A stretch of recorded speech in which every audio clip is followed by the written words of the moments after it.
Hello दोस्तों, कैसे हो? आपका स्वागत है त्रिपाण स्टडी सेंटर में। आज जो हम करने जा रहे हैं क्लास 12 एनआईएस बोर्ड का जो है सोशोलॉजी का चैप्टर नंबर 10।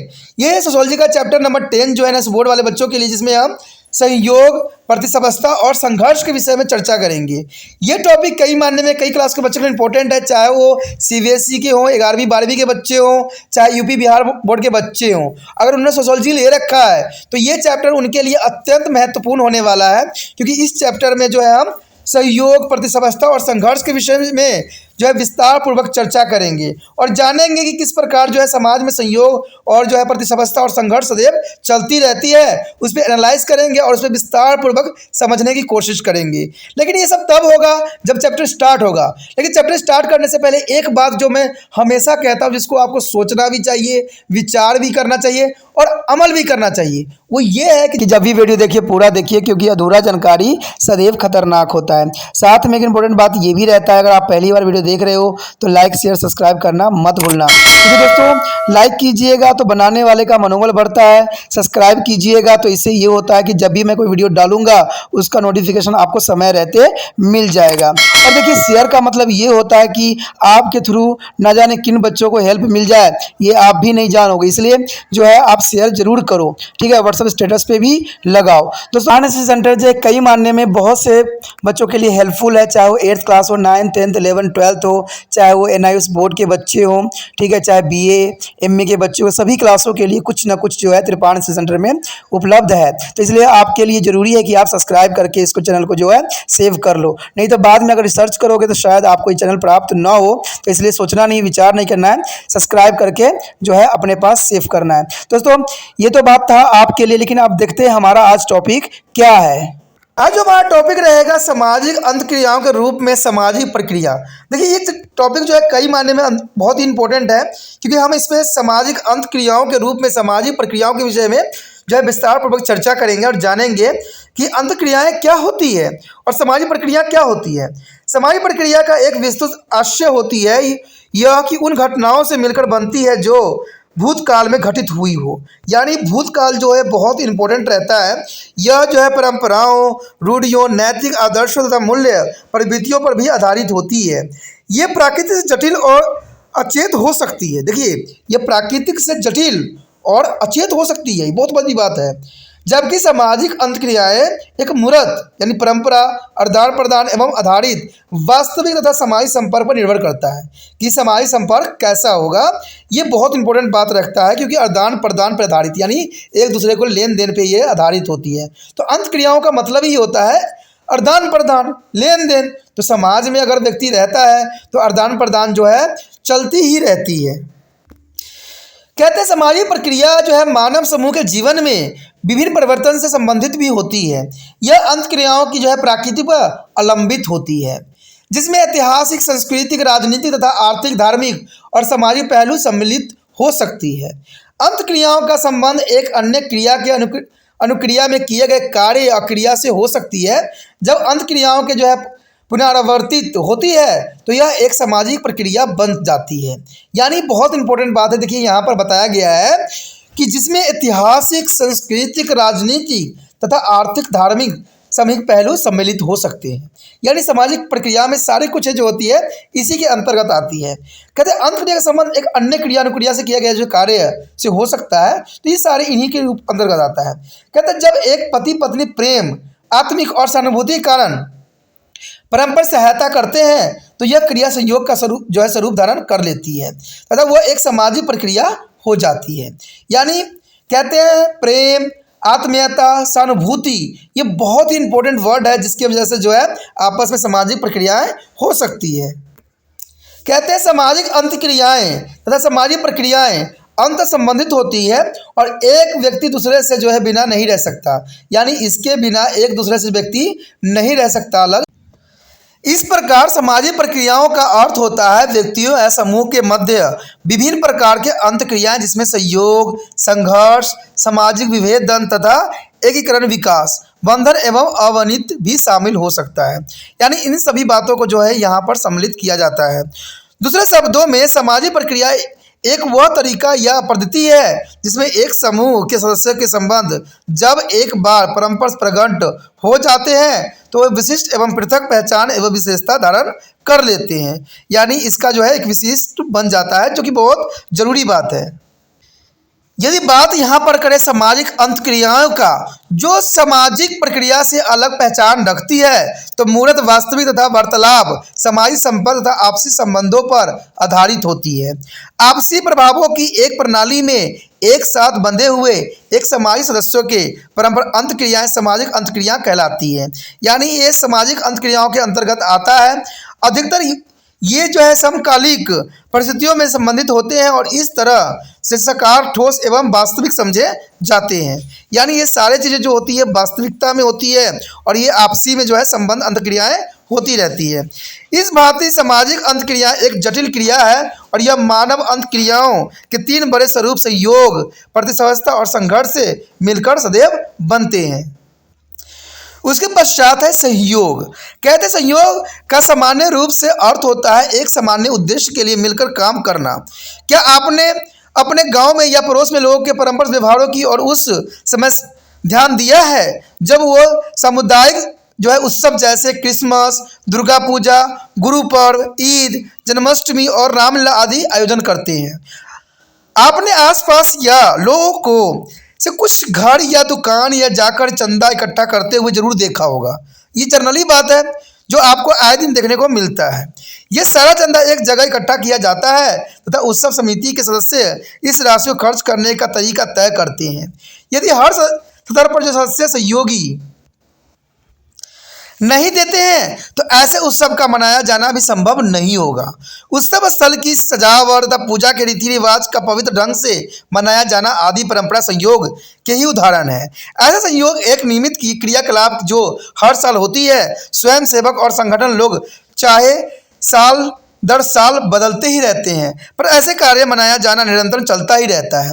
यानी ये सारी बात जो है संयोग के अंतर्गत आता है। संयोग का अर्थ ही होता है कि एक व्यक्ति दूसरे व्यक्ति से जुड़े हुए होते हैं। जब तक दूसरे व्यक्ति सहयोग नहीं देंगे वो चलना संभव नहीं है, यानी उसको आगे बढ़ना संभव नहीं है। जैसा कि इस चित्र से भी आपको समझ में आ जाएगा कि सामाजिक क्रियाकलापों के लिए राशि एकत्र करते हुए लोग दिखाए गए हैं कि इसमें दुर्गा पूजा और यहाँ पर भी आपको देख सकते हो दुर्गा पूजा के लिए लोग बच्चे जो है धनराशि इकट्ठा कर रहे हैं और इससे जो है सहयोग कहते हैं।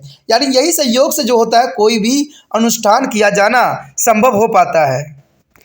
उसके पश्चात आता है संयोग के प्रकार। संयोग प्रत्यक्ष अथवा अप्रत्यक्ष दोनों ही तरह के हो सकते हैं। यानी संयोग जो हो सकते हैं प्रत्यक्ष अप्रत्यक्ष दोनों तरह के हो सकते हैं।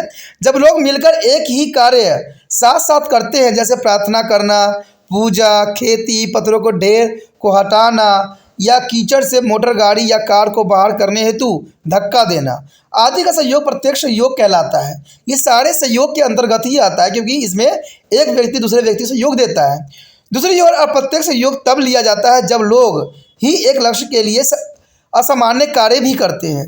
प्रत्येक अपना विशेष ढंग का कार्य या भूमिका पूरी करते हैं। उदाहरण के लिए जब घर बनाने के लिए बढ़ाई, प्लम्बर, राजमिस्त्री, वास्तुविद और जो है अकुशल मजदूर साथ साथ काम करते हैं, तो इस प्रकार हर व्यक्ति का संयोग विशेष प्रकार के ज्ञान का कुशलता पर आधारित होती है।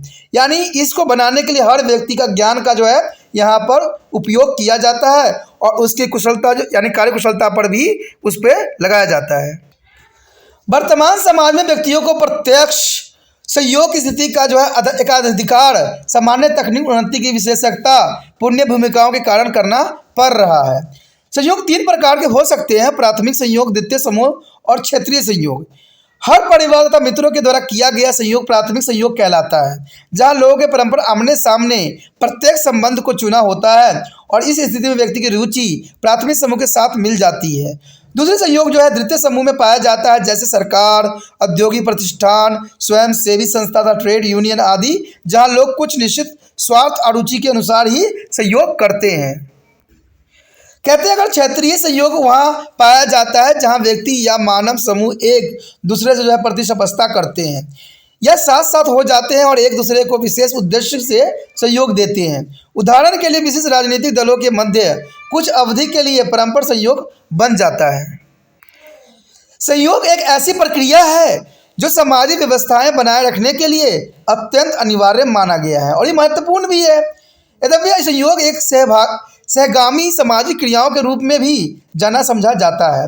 यह एक सार्वभौमिक घटक है। यदि हमें समाज को एक सदस्य की तरह रहना है जो हम संयोग के बिना कुछ नहीं कर सकते। संयोग सामाजिक अंतक्रियाओं के लक्ष्य संचेत प्रकार है और इसमें दो तत्व सम्मिलित होती है, सामान्य लक्ष्य उद्देश्य और दूसरा जो होता है संगठित प्रयास। यानी सामान्य लक्ष्य उद्देश्य होना बहुत जरूरी है और संगठित सभी प्रयास जो है बहुत इंपॉर्टेंट यहाँ रखता है। कहते हैं सभी व्यक्तियों का एक जो होता है सामान्य उद्देश्य है। जैसे उत्सव का मनाया जाना, उत्सव मनाना सभी व्यक्तियों का उद्देश्य होता है, पर यह वे तभी कर सकते हैं जब सभी सदस्य संगठित तरीके से एक दूसरे का सहयोग दें। उदाहरण परिवार, समुदाय तथा राष्ट्र। परिवार के लोग परस्पर आर्थिक जो है सर्वेगात्मक यानी भावनात्मक तथा सामाजिक आवश्यकताओं की पूर्ति के लिए एक दूसरे के साथ सहयोग करते हैं। यदि परिवार के कोई सदस्य बीमार हो जाए या किसी कारण से मानसिक तनाव में आ जाए तो घर के अन्य सभी लोग अपने संपूर्ण कार्य छोड़कर बीमार व्यक्तियों की और विशेष ध्यान देने लग जाते हैं। यदि एक व्यक्ति डॉक्टर से समय लेने और बीमार व्यक्ति डॉक्टर के पास ले जाना, दवाई लाने आदि में व्यस्त हो जाते हैं, दूसरे जो लोग उसके लिए निर्धारित खाने की जो है वस्तु तैयार करने तथा बीमार व्यक्तियों के साथ रहकर वांछनीय चीजें देने रहने में लग जाते हैं। यह घर के सदस्य के संयोग का परिणाम ही होता है और परेशानी में पड़ा हुआ व्यक्ति अपने कष्ट से क्षण में परिस्थितियों के साथ जो है तालमेल बिठाकर ठीक हो जाता है। तो ये संयोग की भावना होती है जहाँ पर परिवार में हर व्यक्ति ने संयोग जो है स्थापित करने की कोशिश किया है। कहते हैं यदि पारिवारिक परिवेश में केवल मुसीबत के समय ही सहयोग दिया जाना आवश्यक नहीं समझा जाता है, अतुल दैनिक जीवन में भी घर की दैनिक आवश्यकताओं की पूर्ति के लिए परस्पर सहयोग के कार्य निपटाया जाए तो काफ़ी उचित होगा।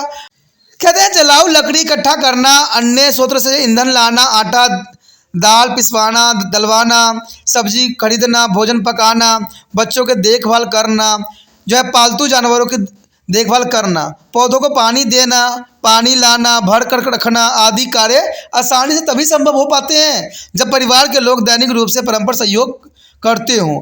श्रम की विभाजन का निहित सिद्धांत ही इस प्रकार के सहयोग को सफल बना पाता है।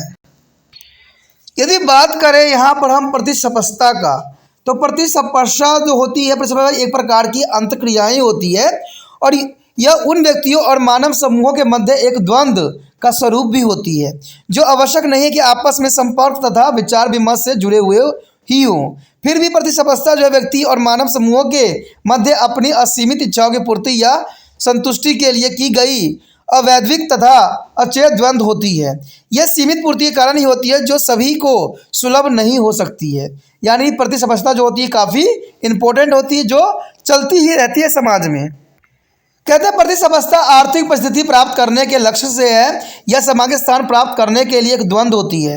व्यक्ति या मानव समूहों के जो है परिस्थिति एक सामाजिक व्यवस्था का या पद्धति में है कई संकेतकों से निर्धारित होती है, जैसे आमदनी, संपत्ति, सामाजिक प्रतिष्ठा, राजनीतिक शक्ति, शिक्षा आदि। प्रतिस्पर्धा उस विशेष वस्तु का प्राप्त करने के लिए एक जो है प्रतियोगिता के स्वरूप में परिभाषित होती है जो मांग की पूर्ति के लिए उपयुक्त मात्रा में उपलब्ध नहीं है। प्रतिस्पर्धा जो एक ऐसी सामाजिक प्रक्रिया से संबंधित रखती है जिसमें व्यक्ति और समूह उस वस्तु को प्राप्त करना चाहते हैं जो न्यून मात्रा में होती है, जैसे सामान्य खाद्य सामग्री, सेवाएं, सामाजिक स्थान, राजनीतिक शक्ति, आर्थिक तथा व्यवसायिक अवसर। इन वस्तुओं को अनेक जो है ग्राहक होते हैं और प्रत्येक व्यक्ति इन वस्तुओं को लेना चाहता है, पर यह तो बहुत ही थोड़ी है। कम संख्या वाली वस्तुओं को जो है सुलभ कराने के लिए अपने सभी सदस्यों के सामान्य अवसर प्रदान करने में विश्वास भी रखते हैं जो कि बहुत जरूरी है। इसमें बात यही आता है कि प्रतिस्पर्धा एक सामाजिक प्रक्रिया है, यानी ये सामाजिक प्रक्रिया है जो औपचारिक संस्थानिक परिवेश में अंतक्रियात्मक प्रक्रिया की विशेषता बताती है। उदाहरण के लिए कॉलेज और स्कूल में विद्यार्थी गण एक दूसरे के साथ उच्चतम अंक तथा सुरक्षा स्थान प्राप्त पाने के लिए प्रतिस्पर्धा करते रहते हैं, यानी संघर्ष चलता रहता है। वो खेल कूद, वाद विवाद तथा व्याख्या जो है मामलों, निबंध लेखन, ड्रामा, पेंटिंग और प्रदर्शनी, विभिन्न अन्य क्षेत्रों में भी प्रतिस्पर्धा करते ही रहते हैं। इन सभी प्रतिस्पर्धा को विशेष नियम होते हैं और इन नियम का पालन भी करते हुए जो व्यक्ति सबसे अच्छी उपलब्धि हासिल करता है वही प्रतिस्पर्धा में विजय होती है और इसे पुरस्कार प्राप्त होता है, जो कि जनरल सी बात है। कहते हैं जो मेहनत कर रहे हैं उनको ही जो है इस प्रतिस्पर्धा से आगे जो है उनको पुरस्कार प्राप्त होगा। प्रतिस्पर्धा की प्रक्रिया को निम्नलिखित 2 उदाहरणों से स्पष्ट किया जा सकता है। क्या आपने कभी उन विभिन्न परीक्षार्थियों में बैठने का सोचा है जो व्यक्ति विभिन्न सेवाएं जैसे बैंक, रेलवे, फौज, सिविल सेवाओं के लिए भर्ती करती है? ये नौकरियां बहुत सारा सम्मान और आदर भी प्रदान करते हैं, किंतु संख्या में बहुत ही कम होती है। कहते हैं भर्ती की प्रक्रिया की एक क्रिया विधि होती है जो चुनाव और छांटने की प्रक्रिया को सुनिश्चित करती है। उदाहरण के लिए संघ लोक सेवा आयोग भारतीय प्रशासनिक सेवा तथा अन्य जो एलाइडो सेवाओं के लिए परीक्षा संचालित करती है। इस परीक्षा का उद्देश्य जो होता है, प्रमुख उद्देश्य कुछ प्रत्याशियों के बहुत बड़े समूह से जो है प्रत्याशी का चुनाव होना होता है ताकि चुने हुए व्यक्ति के जो है मुख्य परीक्षा में बैठ सके। इन परीक्षाओं में जो है प्रतिस्पर्धा होने के कुछ जो है निश्चित नियम होते हैं, जैसे कम से कम वांछनीय योग्यता, इच्छुक विषय का जो है मिलना या तालमेल, परीक्षा के मध्यस्थ के रूप में निश्चित भाषा का चुनाव, आयु सीमा आदि पूरे करने पर जो है अभ्यर्थी परीक्षा में बैठ सकता है। और इन परीक्षाओं में जो है प्रविष्ट होने वाले जो है अभ्यर्थी को इस नियम का पालन भी करना होता है। दूसरे शब्दों में उन्हें अन्य व्यक्तियों के साथ इस नियम के दायरे में रहकर प्रतिस्पर्धा में आना होता है। ऐसी प्रतिस्पर्धा समाज की जो है अलग प्रतिष्ठा और सम्मान पदों या स्थानों पर नियुक्त होने हेतु उपयुक्त जो है उम्मीदवारों के चुनाव कर नियुक्ति की अनुशंसा भी करते हैं। जैसे देखा जाए तो नगर निगम जो होते हैं, राज्य विधानसभाओं तथा राष्ट्र की लोकसभा के चुनाव भी एक सामाजिक प्रक्रिया ही है जो प्रतिस्पर्धा द्वारा निर्धारित होते हैं। और इन चुनावों के लिए भी जो है विशिष्ट नियम जैसे नामांकन पत्र दाखिल करना, नामांकन वापस करना, चुनाव प्रचार हेतु आचार संहिता तथा अन्य इसी तरह के अन्य नियम भी होते हैं। प्रतियोगी जो है उम्मीदवारों को एक चुनावी दायरे में चुनाव के नियम का पालन भी करना होता है, अन्यथा उनके अयोग्य उम्मीदवार घोषित किया जा सकता है। कहते हैं प्रतिस्पर्धा सामाजिक द्वंद्व का जो है मूलभूत प्रकार है और यह द्वंद्व तब उत्पन्न होती है जब मांग ज़्यादा और पूर्ति बहुत कम होती है। प्रतिस्पर्धा एक बुनियादी सिद्धांत है, कभी कभी पूरा न होने वाली इच्छाएं वाली जनसंख्या और स्थिर अपर्याप्त स्रोतों का है जगत। यानी उदाहरण हमारे समाज में जो है नौकरी खोजने वाले लोग नौकरियों की संख्या को अनुपात में बहुत अधिक होते हैं। अंतःप्राय स्थानों के लिए जो प्रतिस्पर्धा होती रहती है। जो लोग पहले से ही सेवा में हैं उनमें है और अच्छी स्थिति, पद तथा तरक्की पाने की प्रतिस्पर्धा बनी रहती है। प्रतिस्पर्धा केवल रोजी रोटी के ही लिए नहीं है, अतुल विलासता, शक्ति, सामाजिक प्रतिष्ठा, नाम तथा यश आदि के लिए भी होती है। तो आपको समझ में आ गया होगा कि प्रतिस्पर्धा होती क्या है। प्रतिस्पर्धा सिर्फ ये नहीं होता कि आप बेस्ट से बेस्ट बन जाओ, इसमें आपको विलासता, शक्ति, सामाजिक प्रतिष्ठा, नाम, यश, इन सबके लिए प्रतिस्पर्धा जरूरी होती है। अब बात आती है प्रतिस्पर्धा की विशेषता क्या होती है। तो पहली विशेषता तो यही आता है कि प्रतिस्पर्धा एक व्यक्तित्व संघर्ष है, यानी प्रतिस्पर्धा कभी वैश्विक या निजी नहीं होती है। कुछ समाजशास्त्रियों के अनुसार प्रतिस्पर्धा सामाजिक संपर्क के बिना अंतःक्रियाओं से संबंधित हो जाती है। यह प्रत्यक्ष रूप में किसी व्यक्ति या मानव समूह के प्रति प्राय निर्देश नहीं होती है अथवा इसी किसी व्यक्ति विशेष से संबंध नहीं होता है, यानी ये स्वयं में ही स्वरूप रूप धारण कर लेता है। दूसरी बात यही आती है कि प्रतिस्पर्धा मुख्य रूप से एक अचेत क्रिया है, पर समय समय पर सचेत प्रतिस्पर्धा भी घटित हो उठती है। जब कभी प्रतिस्पर्धाएं जो है प्रतिस्पर्धर्मियों विषय के अन्य प्रतिस्पर्धियों को और अपनी रुचि बदल लेती है तो यह प्रतिद्वंदिता या व्यक्तिगत प्रतिस्पर्धा बन जाती है। व्यक्तिगत स्पर्श और प्रतिद्वंदिता एक अचेत क्रियाएं हो सकती है।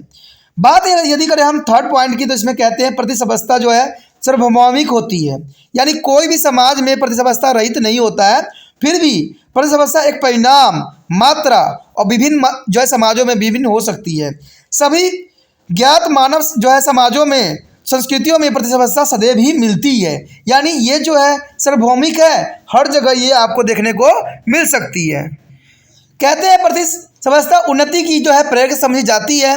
उचित प्रतिस्पर्धा आर्थिक के साथ साथ सामाजिक प्रगति के भी प्रेरक होती है। यहाँ तक कि यह सामान्य कल्याण के लिए भी प्रेरक होता है, क्योंकि यह व्यक्तियों और समूहों को अच्छे से अच्छे प्रयास करने हेतु प्रेरित एवं प्रोत्साहित भी करती है। इसलिए कुछ समाजशास्त्रियों ने प्रतिस्पर्धा को आधुनिक सभ्यता का आवश्यक लक्षण माना है। प्रतिस्पर्धा व्यक्तियों के नए अनुभव और पहचान बनाने की उनकी अभिलाषा को संतृप्त कर सकने के लिए बेहतर अवसर सदैव प्रदान करती है। कहते हैं कभी कभी प्रतिस्पर्धा व्यक्तियों और समूह दोनों के लिए दोषपूर्ण हो सकती है। यह भावनात्मक, संज्ञानात्मक जो अंश अशांति पैदा भी कर सकती है। अनुचित प्रतिस्पर्धा के प्रभाव सर्वाधिक जो है बिखरा पूर्ण हो सकते हैं। संयोग और प्रतिस्पर्धा दोनों दैनिक जीवन में सबसे अधिक सामाजिक अंतक्रियाओं को जो है रेखांकित करने वाले तत्व निर्मित करते हैं। कोई भी समाज ना तो अन्याय रूप से जो है प्रतिस्पर्धी होते हैं और न ही अनन्य रूप से संयोगी ही होती हैं। प्रतिस्पर्धा संयोगी एवं असंयोगी दोनों प्रकार की सामाजिक क्रियाओं से संबंधित होती है। यहाँ पर हमारा आता है संघर्ष। संघर्ष जो है संघर्ष सामाजिक प्रक्रियाओं के एक अन्य प्रकार के विरोधों की प्रक्रिया होती है। यानी संघर्ष जो होती है समाज में बनी रहती है। ये सदैव ही देखने को मिलता है, क्योंकि विरोध की प्रक्रिया होती है। यानी कोई गलत हो रहा होता है उसको हम विरोध करते हैं। यह प्रत्येक समाज या सामाजिक प्रणाली में अनहित होती है और अभिव्यक्तियों जो व्यवहार और सामाजिक दूरियों में जो है प्रतिबंधित होती है। संघर्ष की प्रक्रियाएं कहते तब उचित होती है जब एक समूह के प्रतिमान और जो है जीवन मूल्य दूसरे समूह के प्रतिमान और जीवन मूल्य से टकराते हैं। यह तब एक समूह अपने स्वयं के जीवन मूल्य तथा उद्देश्य के लिए दूसरे से संघर्ष जो है द्वंद्व करते रहते हैं। कभी कभी संघर्ष तब स्पष्ट दिखाई देने लगती है जब एक व्यक्ति या समूह अपने लक्ष्य को पूरा करने की चेष्टा इस तरह से करते हैं कि उन्हें उद्देश्य की प्राप्ति के लिए चेष्टा करते हुए दूसरे लोगों का बाधा पहुंचता है। यानी दूसरे लोगों को क्या करते हैं, ये बाधा पहुंचाते हैं, दूसरे लोगों को जो है कष्ट पहुंचाते हैं। यहाँ पर देखा जाए तो संघर्ष की प्रक्रिया में घृणा, दुश्मनी, विरोध, स्वभाव, अवमानना, बैर, नफरत, प्रतिद्वंद्विता तथा तनाव आदि सम्मिलित होती है। इस सभी की जो है अभिव्यक्त अनेक हठपूर्ण कथनों के साथ क्रियाकलापों में भी पाई जाती है, जैसे कि सामाजिक दूरी बनाए रखना, परंपरा भोजन के नियम आदि। इसी तरह अन्य मसलों पर संघर्ष जो है व्यक्तियों के विरोध करने, झगड़ा, हाथापाई और बैर कहते असहमति तथा मुकदमा डालने आदि की ओर से मिल जाता है। और इस तरह जो है समाज साजिशों द्वारा संघर्ष एक जो है सहयोग पैदा करने वाली सामाजिक प्रक्रिया मानी जा सकती है। कहते हैं प्रतिस्पर्धा में नियमों का पालन किया जाता है, परंतु संघर्ष में प्राथमिक रूप से कोई नियम नहीं होता है। कहते हैं संघर्षपूर्ण स्थिति तब पैदा हो जाती है जब आपसी व्यवहार में लोगों के व्यक्तिगत अथवा समूह के परस्पर स्वार्थ एक दूसरे से टकरा जाते हैं।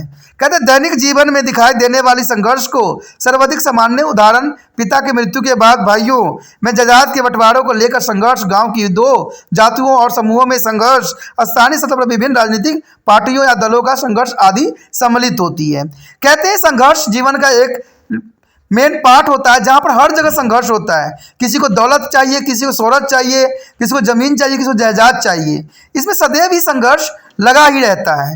हर व्यक्ति जो है कुछ पाने की इच्छा रखता है, लेकिन कहते हैं कि कुछ अधिक पा लेना भी कहते हैं जीवन की कठिनाई को ही जन्म देती है। कहते हैं जो जिसके पास जितना है उतने में संतुष्ट रखने की कोशिश करना चाहिए खुद को, क्योंकि जितने आप अपने आप को जो है विस्तृत बनाने की कोशिश करोगे उतना ही आपको तकलीफ बढ़ता ही चला जाएगा। कहते हैं पहले समाजशास्त्री संघर्ष को एक सामाजिक प्रक्रिया के रूप में स्वीकार नहीं करते थे, क्योंकि प्रारंभिक रूप से यह एक क्रिया जो है असामाजिक क्रिया होने के संदेश देती है, क्योंकि संघर्ष ही एक असामाजिक क्रियाएं की तरह ही देखा जा सकता है। बाद में यह ध्यान में आया कि संघर्ष कोई शारीरिक रोग जैसी बात नहीं है। कभी कभी जो है संघर्ष से बहुत से महत्वपूर्ण कार्य भी होते हैं। संघर्ष के द्वारा भी समाज के लिए अनेक सकारात्मक परिणाम भी देखने को मिला है। कम से कम इसमें जो है अंत विरोधी जो विविधतापूर्ण विचार तथा नए बात का तर्क सामने आते जरूर है, और संघर्ष ही समाज में परिवर्तन लाने के लिए एक उपकरण कार्य भी करता है। यानी संघर्ष के कारण ही समाज में जो है सदैव बदलाव होती रहती है। कहते हैं संघर्ष में दूसरे लोगों की इच्छा के विरुद्ध जानबूझकर विरोध, आग्रह अथवा जबरदस्ती करने की कोशिश होती है। एक प्रक्रिया के रूप में संघर्ष सहयोग का विरोधी होता है और संघर्ष में सहमति, उत्पाद तथा शांति के लिए सदैव खतरा पैदा करता है। कहते हैं अगला पॉइंट पे बात करते हैं संघर्ष के गुण और दोष क्या हो सकते हैं। कहते हैं संघर्ष के कुछ गुण हैं तो कुछ दोष भी देखने को मिल सकता है। संघर्ष की प्रकृति हर समाज में अलग अलग तरह की होती है, किंतु यह सभी समाजों में पाया जाता है। यद्यपि संघर्ष सार्वभौमिक होती है, फिर भी कोई भी समाज हमेशा जो है संघर्ष नहीं होती है, यानी समाज में सदैव संघर्ष नहीं होती है, यानी ये सार्वभौमिक होती है। संघर्ष एक सचेत क्रिया है जिसमें संलग्न लोग अपने लक्ष्य को प्राप्त करने के लिए जानबूझकर एक दूसरे से विरोध करते हैं, यानी उनका सिर्फ यही महत्व होता है कि अपना कार्य कैसे सिद्ध करें, अपना कहते हैं ना, अपना उल्लू सीधा कैसे करें। इसी से वो सदैव जो है संघर्ष करने के लिए तड़पते रहते हैं, क्योंकि उनको जो स्टेटस चाहिए, उनको पद चाहिए, उनको पैसा चाहिए, उनको ज़मीन चाहिए, जायदाद चाहिए, इसलिए सदैव जो है वो संघर्ष करने के लिए जानबूझकर लगे रहते हैं। कहते हैं मूल रूप से संघर्ष एक व्यक्तिगत क्रिया होती है, समय समय पर यह और अधिक बल प्राप्त कर लेता है तथा इसमें अनेक लोग शामिल हो जाते हैं। ऐसे मामलों में यह एक सामाजिक समूह के स्तर पर प्रकट होने लगता है या इनमें संपूर्ण समाज भी शामिल हो सकता है। कहते हैं संघर्ष एक सामाजिक प्रक्रिया है जो कभी कभी दिखाई भी देती है, यह निरंतर प्रक्रिया नहीं है।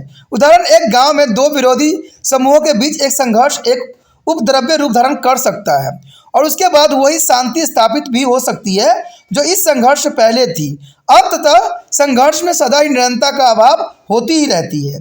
संघर्ष से सामाजिक परिवर्तन सदैव आता रहता है और संघर्षपूर्ण विचार और परंपरा पूर्ण जो है विरोधी विचारधारा सामाजिक परिवर्तन के पूर्व शर्त होती है। यदि एक समाज सदा एक रस और शांति अवस्था में रहेगा तो वह तब तक स्थिर बना रहेगा जब तक उसमें सामाजिक विषमता और असंतुलित नहीं आएगा। संघर्ष विषमताओं की अभिव्यक्त होता है। कहते हैं समाजशास्त्री संघर्ष का उद्यम व्यक्तियों का जो है मानव समूह के बीच विद्यमान सामाजिक, राजनीतिक तथा आर्थिक संबंधों में निहित मानते थे। ऐसे संबंधों में जो है अंतर्निहित असमानता और विविधता होती ही रहती है। इस भांति सामाजिक संघर्ष की जो उत्पत्ति का मूल्य आधार असमानता ही है। एक व्यक्ति अथवा एक समूह के स्तर पर व्याप्त जो है संबंधों को समझ या पूर्णता वंचित करने की स्थिति संघर्ष के उद्गम और उत्पत्ति का प्रमुख तत्व है। संघर्षरत दल इस बात को समझते हैं कि एक दूसरे से विरोधी दल के संघर्ष कर रहे हैं और यदि जानकारी संघर्ष जारी रखने के लिए आवश्यक होती है तो समाजशास्त्री मानव की नैतिक प्रकृति के संघर्ष के प्रमुख स्रोत के रूप में स्वीकृति नहीं देते हैं अथवा उनके अनुसार आदमी प्रकृति से ही लड़ाकू नहीं होता है, यानी आदमी जो होता है स्वभाव से लड़ाकू नहीं होता है, लेकिन उसको परिस्थिति जो है ऐसा बना दिया जाता है जब वो झगड़ालू किस्म का बन जाता है। दूसरी ओर असामान्य असंतुलित सामाजिक, राजनीतिक एवं आर्थिक संबंध रखने की प्रवृत्ति को सामाजिक संघर्ष का मूल्य कारण बन जाता है। अब यदि बात करें संघर्ष के प्रकार के, तो संघर्ष के प्रकार अनेक प्रकार के हो सकते हैं। ये युद्ध भी हो सकता है और पारिवारिक कलह भी हो सकती है, यहाँ तक कि मुकदमा भी हो सकता है और अव्यक्तित्व विचारों का संघर्ष भी हो सकता है, यानी युद्ध सामूहिक संघर्ष भी हो सकता है जिसमें हम जानते हैं कि मनुष्य में गहन असहमति की प्रवृत्ति या आवेग के कारण युद्ध हो जाए करते हैं। पारिवारिक कलह या झगड़े एक से दूसरे समूह द्वारा आरोपित भी किया जा सकता है। कहते हैं अन्य प्रकार के कारण जो है घटित हो सकती है, जो है मुकदमाबाजी कोर्ट कचहरी में दायर प्रकरणों से संबंधित होती है। किसी आदर्श के लिए व्यक्तियों द्वारा किया गया संघर्ष अव्यक्तित्व विचारों का संघर्ष होता है। कुछ समाज शास्त्रियों ने संघर्ष को बहुत से वर्गीकरण किए हैं। हम कुछ महत्वपूर्ण संघर्षों के विचार यहाँ पर करेंगे। कहते हैं कि संघर्ष या तो प्रत्यक्ष यानी खुलापन या अप्रत्यक्ष हो सकती है। प्रत्यक्ष प्रकार के तो दिखाई देता है, किंतु अप्रत्यक्ष संघर्ष अदृश्य ही सदैव बना रहता है। संघर्ष या तो संगठित होती है या व्यक्तिगत होती है। ठीक है, संगठित संघर्ष समाज के समूह या दो समाजों के बीच घटित सदैव होती रहती है। कहते हैं सांप्रदायिक दंगे, राष्ट्र के पारंपरिक युद्ध, औद्योगिक मजदूरी की हड़तालें आदि जो है संगठित संघर्षों के कुछ उदाहरण हो सकते हैं। दूसरी ओर व्यक्तिगत संघर्ष व्यक्तियों के भीतर आपसी जलन, दोष, शत्रु, वैमनस्य और विश्वासघात के कारण भी घटित हो सकती है। तो ये जो है संगठित और व्यक्तिगत। संगठित में सभी जो आपको पता ही हो गया होगा कि ये जो है सांप्रदायिक दंगे हो सकते हैं, ठीक है, पारंपरिक युद्ध हो सकता है, हड़तालें हो सकती है। और व्यक्तिगत में जलन, दोष, ईर्ष्या, बेईमानी, अविश्वासघात, ये सारे चीज़ के अंतर्गत आता है। कहते हैं संघर्ष जो है शुद्ध रूप से अस्थायी यानी अल्पकालिक हो सकता है अथवा स्थायी भी हो सकती है। व्यक्तियों के बीच जो है सड़क के किनारे, गांव की दुकान, शहर के बस आदि स्थानों पर छोटी छोटी जो है बातों पर उठे हुए संघर्ष या झगड़े अल्पकालिक या अस्थाई अस्थाई संघर्ष के उदाहरण हो सकते हैं। ये संघर्ष बहुत ही समय तक नहीं चलते हैं, लोग पढ़ाई ने भूल जाते हैं और सामान्य जीवन जीने लग जाते हैं। दूसरी ओर गांव के दो विरोधी गुटों के बीच के संघर्ष या परंपरा वैमनस्य वाली दो जातियों के वंशों के बीच का संघर्ष यानी स्थायी संघर्ष के उदाहरण भी हो सकता है। इन मामलों में भी संघर्ष सदा और निरंतर चलती ही रहती है। ये काफ़ी लंबे समय तक चलते रहते हैं और कभी कभी कई पीढ़ियों तक बीच बढ़ते चले जाते हैं, फिर भी शांति और सामाजिक सुधार के काल के बीच में आते रहते हैं, जिनके बाद घोर संघर्ष काल आ जाया करते हैं। उसके पश्चात है संयोग, प्रतिस्पर्धा और संघर्ष सामाजिक सतत के रूप में। यानी संयोग, प्रतिस्पर्धा और संघर्ष की प्रक्रिया सभी प्रकार के सामाजिक अंतक्रियाओं के आधार ही होते हैं। परिस्थिति के आधार पर लोग एक दूसरे से सहयोग कर सकते हैं या परस्पर संघर्ष या झगड़ा कर सकते हैं। उदाहरण, नौकरी के लिए प्रतियोगी परीक्षाएं की तैयारी करते हुए अभ्यर्थी साथ साथ मिलकर सहयोग पूर्वक परस्पर चर्चा करके नोट्स या अन्य पुस्तक की अदला बदली करके तैयार कर सकते हैं, या वो एक दूसरे से दोष कर सकते हैं या यहाँ तक कि अनुचित साधनों का उपयोग भी कर सकते हैं ताकि झगड़ा खड़ा हो जाए। यानी झगड़ा खड़ा करने का सबसे बड़ा यहाँ कारण बन जाता है। प्रतियोगी बालक परीक्षा में पुण्य सफलता प्राप्त करने के उपयुक्त अवसरों से वंचित भी रह जाता है। संपूर्ण विश्व के सभी समुदाय तथा समाजों में संयोग, प्रतिस्पर्धा, संघर्ष के स्वरूप सदैव ही पाया ही जाता है। ये परंपरा इस तरह बुने हुए हैं कि इन्हें एक दूसरे से अलग किया जाना कठिन है। इन प्रक्रियाओं के प्राकृतिक और सीमा विभिन्न स्थानीय, सामाजिक और सांस्कृतिक दशाओं एवं स्थिति के अनुसार भिन्न भिन्न हो सकती है, किंतु उनकी मौजूदगी सार्वभौमिक और समाज में सदा ही अस्थायी रहने वाली प्रवृत्तियां हैं। इसका अस्तित्व अनिवार्य भी है। तो इस तरह से हमारा ये संयोग, प्रतिस्पर्धा और संघर्ष चैप्टर ख़त्म हो रहा है। ये काफ़ी इंपॉर्टेंट चैप्टर था जिसको हमने बहुत बातें समझी। हमने ये भी जाना कि संयोग क्या होती है, प्रतिस्पर्धा क्या होती है और संघर्ष समाज में किस प्रकार बदल देता है। तो ये टॉपिक कई मायने में सभी बच्चों के लिए ज़रूरी है जिनके पास सोशियोलॉजी के सब्जेक्ट है और जिनमें ये पॉइंट है, यानी संयोग, प्रतिस्पर्धा और संघर्ष। तो उनको देखिए, बस बच्चों जो भी बच्चे इस सोशियोलॉजी पढ़ते हैं जो भी हैं उनके साथ ये वीडियो का शेयर करना अत्यंत ज़रूरी है, क्योंकि ये बातें समझ के जान के वो अच्छा से अच्छा एग्जाम में कर सके और ये माध्यम आप बन सकते हो और आपके थ्रू ही जो होगा त्रिपाठी शिक्षा सेंटर उन बच्चों तक पहुंचने के लिए अग्रसर होगा। और इसके लिए आपको कुछ करने की ज़रूरत नहीं है, सिर्फ इतना करना है कि आपने क्या करना है, यूट्यूब से लिंक को कॉपी करना है और व्हाट्सएप स्टेटस पे लगा देना।